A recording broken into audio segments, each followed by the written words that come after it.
अभी मुक्तेश्वरानंद जी, आप पर जो है पॉक्सो एक्ट में एफआईआर दर्ज हो गई है स्वामी जी, क्या कहना चाहेंगे आप?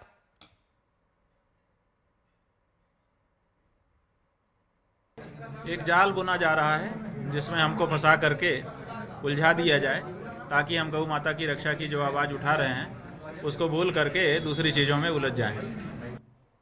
अच्छा, ये गौ रक्षा की वजह से आप पर ये कार्रवाई हो रही है। ये मुझे बताइए, ये आशुतोष कौन है, ये जिसने आप पर ये आरोप लगाए इतने गंभीर, जो आप पर एफआईआर दर्ज कराई गई, ये कौन है? ये आशुतोष कौन है? जानते हैं आप स्वामी जी इनको?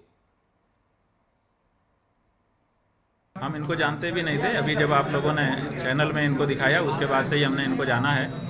अभी थोड़ी देर पहले एक व्यक्ति शाहजहांपुर से आए हैं, उन्होंने बताया है, सबके आपके पत्रकारों के सामने भी बताया है कि वो इनको भी तैयार कर रहे थे कि तुम अपनी लड़कियों के लिए गवाही दे दो कोर्ट में कि तुम्हारी लड़कियों के साथ भी हमारा नाम लेकर के कि उन्होंने कुछ गड़बड़ किया है। तो वो तो कई लोगों को तैयार कर रहे हैं, ऐसा लग रहा है। नहीं, लेकिन स्वामी जी माफ करिएगा, लेकिन एफआईआर तो कोर्ट के ऑर्डर पर हुई है। ये आपको फंसाने के लिए सब कर रहे थे, जो भी आप आरोप लगा रहे हैं। लेकिन जो मेरे हाथ में कोर्ट का ऑर्डर है, ये आप पर जो एफआईआर हुई है वो तो कोर्ट के ऑर्डर पर हुई है स्वामी जी, कोर्ट के ऑर्डर पर। स्वामी जी, जांच के लिए कहा है कोर्ट ने। हाँ हाँ, जांच करने के लिए कहा है। कोर्ट ने क्या कहा कि जांच करो। कोर्ट ने हमको घोषित कर दिया कि हमने कोई अपराध किया है। नहीं नहीं, आप नहीं, मैं भी नहीं कह रहा हूं आपको अपराधी कहा, लेकिन कोर्ट के ऑर्डर पर एफआईआर हुई है।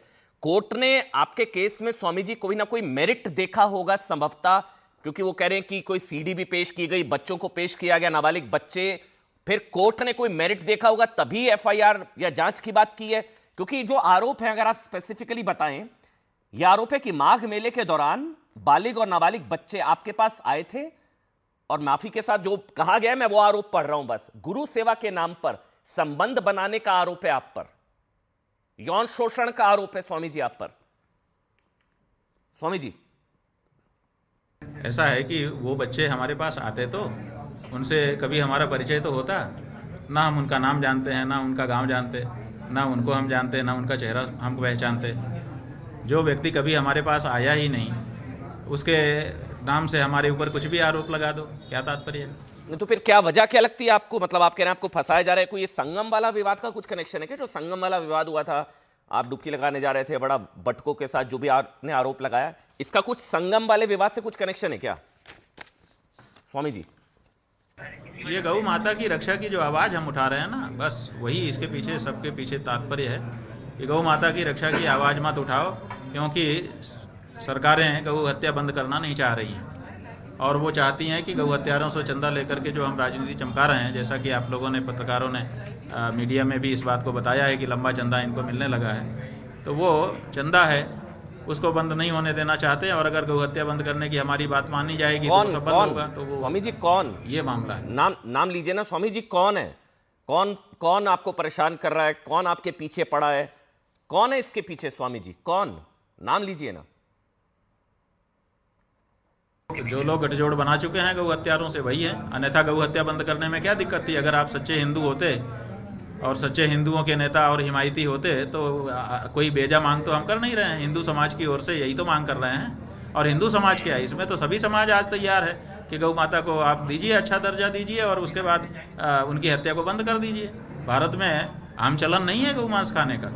ये तो एक्सपोर्ट करने के लिए गौ माता की हत्या ज़्यादा हो रही है, विदेशियों को खिलाने के लिए, डॉलर कमाने के लिए हो रही है। भारत में ऐसा कोई चलन नहीं है, क्योंकि भारत की संस्कृति के अनुरूप ये बात है नहीं स्वामी जी, वो आप ठीक कह रहे हैं, गौ माता को लेकर जो भी आप मुहिम चला रहे हैं उसका हर कोई समर्थन कर रहे हैं, लेकिन इस केस का, यौन शोषण का, उससे क्या कनेक्शन? क्योंकि इसमें तो ये कहा जा रहा है पुलिस एफआईआर नहीं कर रही थी, कोर्ट के ऑर्डर पर एफआईआर हुई।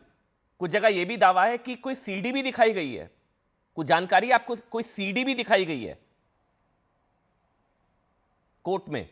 ऐसा है तो फिर जज ने क्यों कहा कि जांच करो? अगर जज ने सीडी देख ही ली थी और वो कन्फर्म ही हो गया था कि अपराध हुआ है, तो फिर जांच के लिए क्यों कह दिया जज ने? फिर जांच की क्या ज़रूरत है? अगर सीधे जज ने सीडी देख ही ली और उसको निश्चय हो ही गया कि घटना हुई है, तो फिर जांच किस बात की करवा रहा है जज? ये बताइए। ये जो आशुतोष जी हैं, इन्होंने प्रेस को बताया है कि 2 लड़के हमारे पास अचानक आए और उन्होंने कहा हमारे साथ बहुत बुरा हुआ है, और हमको मदद कीजिए। तो आशुतोष महाराज ने मदद कर दी। अब वो कह रहे हैं सीडी भी है।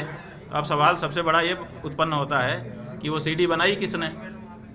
अगर लड़कों ने बनाई तो लड़के फिर वो अपराधी नहीं थे, बल्कि लड़के जो है वो विक्टिम नहीं थे, बल्कि वो खुद अपराधी थे, क्योंकि वो ये सब काम कर रहे थे।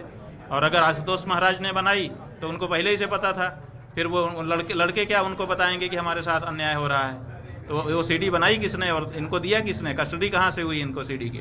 और उस सीडी में है क्या? इसलिए हम तो मांग कर रहे हैं कि अगर ऐसी कोई सीडी है तो तत्काल उसको सार्वजनिक कर दिया जाए। आपकी जानकारी में कोई ऐसी सीडी नहीं है ना? मतलब ये मैं मानकर चल रहा हूं कि आप कह रहे हैं ऐसी कोई सीडी वगैरह ऐसा कुछ नहीं है, आपकी जानकारी में कोई नहीं है।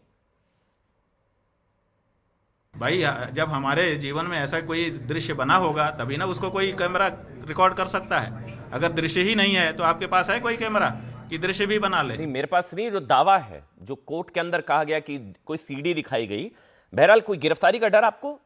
अभी कोई पुलिस आ सकती है, आपको गिरफ्तार कर सकती है, क्योंकि जो सेक्शंस हैं पॉक्सो एक्ट के तहत भी एफआईआर हुई है और कार्रवाई होगी तो आपको गिरफ्तार, जेल भी जाना पड़ सकता है स्वामी जी। तो आपको कोई डर गिरफ्तारी का? आखिरी सवाल स्वामी जी। किस बात का डर? गिरफ्तारी से क्या डर है? बात यह है कि गिरफ्तारी करने का उद्देश्य क्या है।